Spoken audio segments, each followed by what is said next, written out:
Today I'm going to be talking about, it's January here, don't really care. I'm going to be talking about Christmas lights and how to string up your own custom Christmas lights if you're doing it, whether you're a homeowner or whether you are looking to get into the Christmas lighting business. Super great business to get into. You really don't need a lot for it either. So this is your socket wire, right? You got sockets and you got your wire. You got your socket wire here. Your sockets are going to come in 12-inch spacings, so you know there's going to be a bulb every foot. So that'll make it easy when you're pricing your jobs out to go, oh hey, this is going to need 300 feet to cover the peaks and the gutters and everything. So then you know you're going to need 300 bulbs, you're going to need 300 clips, and you're going to need at least 300 feet of socket wire. So what we can do here, this is the way I like to do it. Some people like to use different clips. I really don't like they call them all-in-one clips, I think, that snap around your socket. Those suck, because when it's time to take your bulbs down, you're going to be pulling on this, and your socket is going to come off of your clip. You're going to leave clips on the roof. It's a pain in the butt. So I use the Tough Clip. They make certain variations of this. Same thing. So what we're going to do is we're going to sandwich our clip in between the bulb. Just like that. Then it's on there. If you put this on somebody's gutter, you can go around when it's time to take lights down, take your hook, just yank everything down. You don't have to worry about anything staying in the gutter or falling off into flower beds. But that's all it is to string these up. Just screw your bulbs in, put your clip on there and screw your bulbs in. I only have 5 clips here. I think we got more than 5 feet worth of lights. But I'm going to string this whole thing up here, just so you guys can see once we get power to it. Let's get another white one. These are all sitting out, so I don't know if they're actually good bulbs or not. I probably should test that before I make a video on it, but whatever. And I think,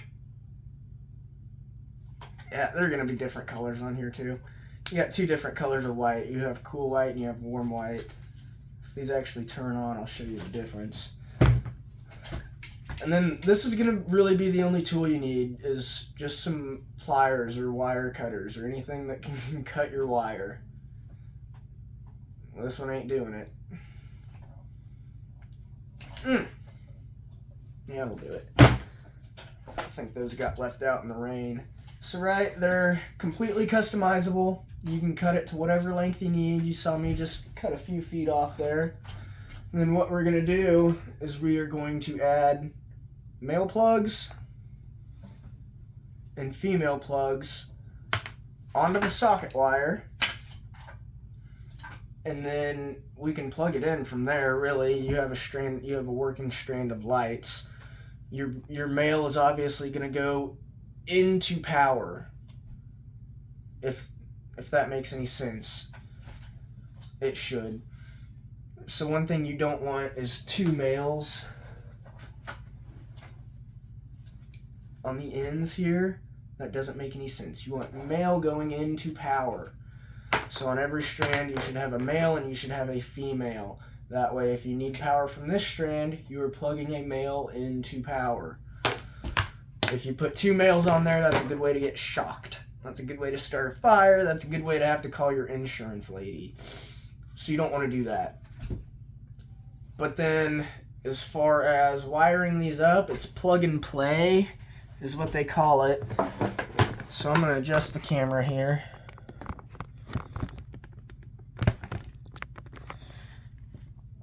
So, actually I'm probably going to turn the flash on maybe.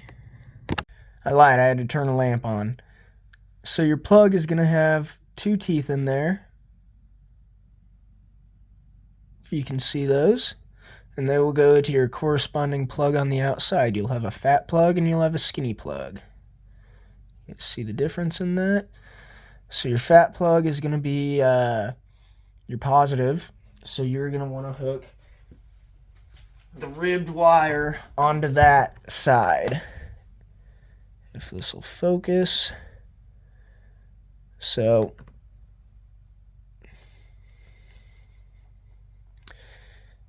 anyways, this is ribbed, this is smooth. So your ribbed will be on the right side. You'll stick it down in there. Give it a good squash.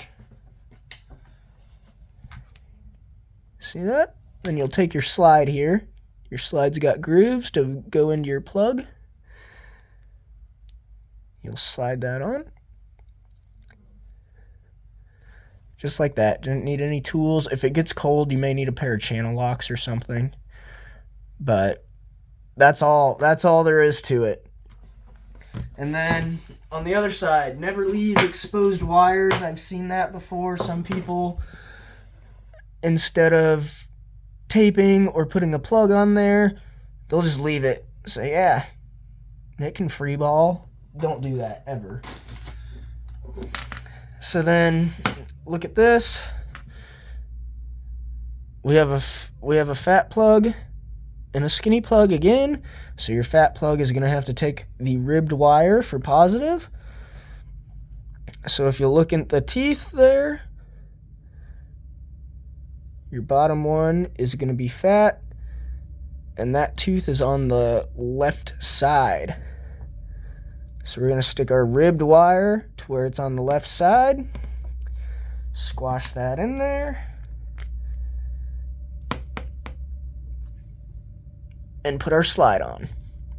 Now then, I'm going to plug this in. And I can't guarantee these lights are actually going to work. They're just random ones I found for the video here. We'll shut the light off. Shut our lamp off. And we will plug these bad boys in. There we go. We just made a little strand here. And then, like I was saying earlier, there's two different whites. You have cool white and you have warm white.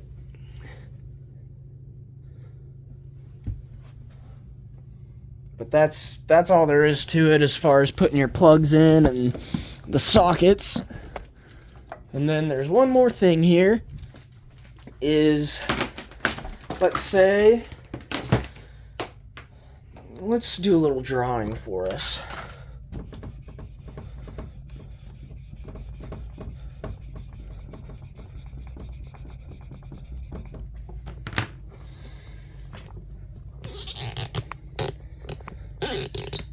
Let's say we have lights going on the peak of our house, but they want it to run down the gutters on the downspouts. So that's where you can't use your Home Depot lights or anything like that because they're not customizable. You need a little jumper here, and then you need to connect to a different strand. Or actually, this isn't a good example. That keeps going. How about that? So now you need a female plug in the middle of this strand here to plug this into. So what we'll do here,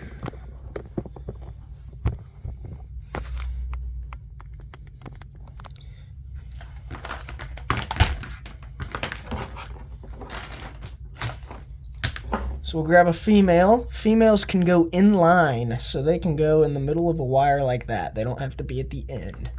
What we'll do is there's a little knockout here, a little punch.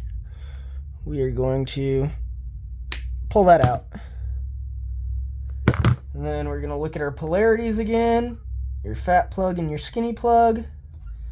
This one is going to have to go on the ribbed wire. So we'll do that. We'll put our cover on there. Now we have Now we have power in the middle of our strand. So you can plug another strand of lights in there, or you can plug power in there, whatever you need. Throw some zip cords, some extension wire, whatever you want to call it, in there. Let me go see if I have another strand of lights that I can plug in just to show you the concept of this.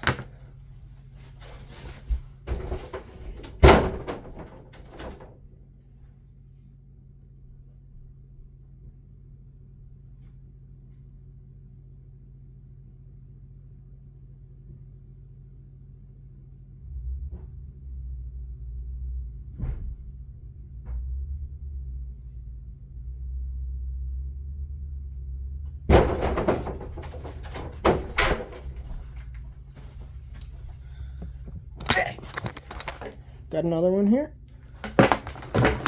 So we'll go ahead and plug this in.